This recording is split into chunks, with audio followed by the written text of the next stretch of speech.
মার্কেটে ট্রান্সফার নিয়ে এত খবর, কোনটা যে ঠিক আর কোনটা যে বেঠিক সেটা বুঝতে গিয়ে আপনার মাথা খারাপ হয়ে যাবে। আর প্রত্যেকটা ট্রান্সফার সিজনে দেখা গেছে যে সবার সাথেই মোহনবাগানের একটা করে লিঙ্ক রয়েছে, মানে এক একটা সিজনে তো প্রায় মেসি রোনাল্ডোর সঙ্গেও লিঙ্ক করে দেওয়া হতো। এবারের নতুন সংযোজন হয়েছে ইস্টবেঙ্গল থেকে মোহনবাগান, আর মোহনবাগান থেকে ইস্টবেঙ্গল। ইস্টবেঙ্গলের সব বিদেশি প্লেয়ার মোটামুটি মোহনবাগানের সঙ্গে লিঙ্ক আপ হয়ে আছে, মোহনবাগান থেকে যারা ছাড়ছে তারা ইস্টবেঙ্গলের সঙ্গে লিঙ্ক আপ হয়ে আছে। এই রকমই খবর চারদিকে দেখতে পাবেন। পুরো খবরগুলো সামারাইজ করলে মনে হবে যে মোহনবাগানের বিদেশিরা ইস্টবেঙ্গলে চলে যাচ্ছে, ইস্টবেঙ্গলের বিদেশিরা মোহনবাগানে চলে আসছে, যেন সেই মিউচুয়াল ট্রান্সফার হচ্ছে নিজেদের মধ্যে। তো এরকম প্রচুর খবর রয়েছে মার্কেটে, তো কোনোটাই সেরকম রিলায়েবল সোর্স নয় বা রিলায়েবল জায়গা থেকে নয় বলে আমি ওগুলো নিয়ে আলোচনা করতে চাইছি না। বিদেশিদের ক্ষেত্রে তো 4টে বিদেশি হয়ে গেছে, ম্যাকলারেন আছে, অ্যালবার্টো রয়েছে, আরও 2জন এসে গেছে, ড্রাজিচ আর সামির জালকোভিচ। তো বিদেশি কোটায় আর 2টো জায়গা পড়ে রয়েছে। তবে এখানে একটা খবর কিন্তু শোনা যাচ্ছে, যেটা আমি আপনাদের বলেছিলাম যে ওসিআই নিয়ে একটা ভাবনা চিন্তা চলছে। একটা প্রস্তাব রয়েছে যে ওসিআইদের যেরকম আগে একটা সিস্টেম ছিল আমাদের এখানে, যে এশিয়ান কোটা, মানে আপনি একটা এশিয়ান কোটার প্লেয়ার আপনাকেই 6জন বিদেশির মধ্যে রাখতেই হবে। এবং কখনো আগে একটা সময় নিয়ম হয়েছিল যে একজন এশিয়ান কোটার প্লেয়ারকে আপনাকে খেলাতেই হবে, পরে নিয়মটা উঠে যায় যে দলে রাখলেও চলবে, এবং পরে পুরো নিয়মটাই উঠে যায়। এবং এখান থেকেই কিন্তু মোহনবাগানের অস্ট্রেলিয়া প্রীতি শুরু, যেটা আপনারা বারবার বলছেন কেন এত অস্ট্রেলিয়া প্রীতি, কারণ অস্ট্রেলিয়া থেকে ভালো ভালো প্লেয়ার পাওয়া গেলে তারা এশিয়ান কোটাও ফুলফিল করে দেবে, আবার বিদেশি কোটাও তারা ভালো খেলে দেবে।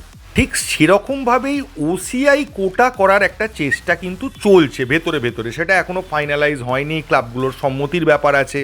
আর সব থেকে বড় কথা, যে সমস্ত ওসিআইকে আমরা শর্ট লিস্ট করছি বা আমরা যাদের নিয়ে কথা বলছি এরা ভারতের হয়ে খেললে বিশাল ভালো ব্যাপার হবে, তো সেই সমস্ত প্লেয়ারের কিন্তু স্যালারি আমাদের এখানকার প্লেয়ারদের স্যালারির থেকে অনেক বেশি, বিদেশিদেরও তার কাছে শিশু, মানে এই লেভেলের স্যালারি তারা পায়। ফলে ওই স্যালারি দিয়ে প্লেয়ার আনা আমাদের এখানে একটা কি দুটো ক্লাবের পক্ষেই মেনলি পসিবল, তাছাড়া পসিবল নয়। তো সেখানেও ক্লাবগুলোর একটা প্রবলেম রয়েছে যে অত স্যালারি দিয়ে যদি মাস্ট করে দেয় যে নিতেই হবে বা প্লেইং লেভেলে খেলাতেই হবে, তখন তারা বিপদে পড়বে। আবার দেখা গেল 6টা বিদেশির মধ্যে একটা জায়গা আপনি রিজার্ভ করে রেখেছেন, তার জন্য সাপোজ আমি উদাহরণ দিয়ে বলছি, যারা 15 কোটি টাকা দিয়ে ওসিআই নিয়ে এসছেন, সেখানে তো আপনি 10-12 কোটি টাকায় অনেক ভালো বিদেশি পেয়ে যাবেন। তো ক্লাবেদের কাছে সেটা বেকার খরচ বা একটা আর্থিক বোঝা। তবে আমার ব্যক্তিগতভাবে মনে হয়েছে যে এই ক্ষেত্রে কিন্তু ক্লাবদের যদি একটা করে ওসিআই আনতেও হয়, তারা কিন্তু এজেন্ট মারফত খুঁজে খুঁজে বার করে কম পয়সার ওসিআইও আনবে।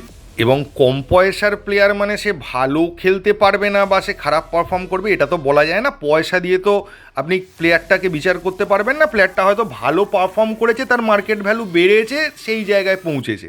আর একজন পারফর্ম করতে পারেনি মানে সে ইন্ডিয়াতে এসেও পারফর্ম করতে পারবে না, এরকম কোনো গ্যারেন্টি নেই। যার ফলে কিন্তু এজেন্টরাও অনেক ওসিআই খুঁজে বার করে দিতে পারে এবং ইন্ডিয়ার কাছে আরও অপশান বাড়তে পারে। তো আজকে এটা নিয়েই রয়েছে আমাদের আপডেটটা।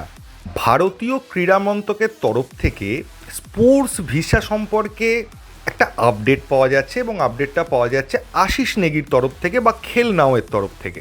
যাদের হিন্দিতে সমস্যা নেই তারা কিন্তু গিয়ে আশিস নেগির ভিডিওটা দেখতে পারেন।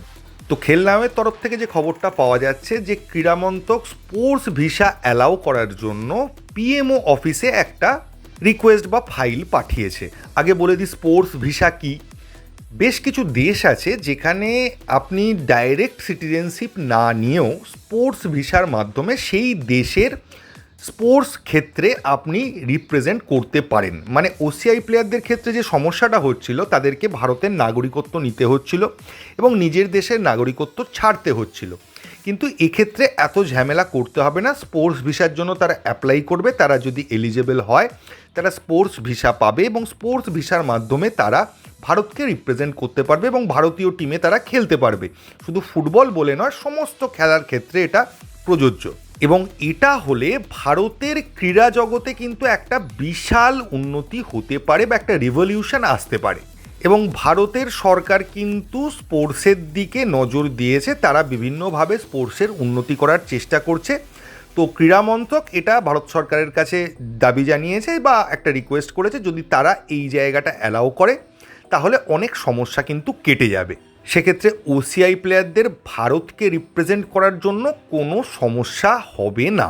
এবং আপনারা জানেন কি লেভেলের ওসিআই প্লেয়ার রয়েছে, বিশেষ করে ফুটবলের ক্ষেত্রে তারা যদি ভারতের হয়ে খেলে ভারতের র্যাঙ্ক অটোমেটিক্যালি আপডেট হবে এবং ভারত অনেক প্রতিযোগিতায় ওয়ার্ল্ড কাপের মতো প্রতিযোগিতাও কোয়ালিফাই করলেও করতে পারে, যেটা এখন আমাদের কাছে অলীক স্বপ্ন ছাড়া আর কিচ্ছু নয়। তো আমাদের এখন ওয়েট করতে হবে যে ভারতীয় পিএমও অফিস থেকে কি রেজাল্ট আসে বা এই দাবিটা তারা মানে কিনা বা এই প্রস্তাবটাকে তারা গ্রহণ করে কিনা।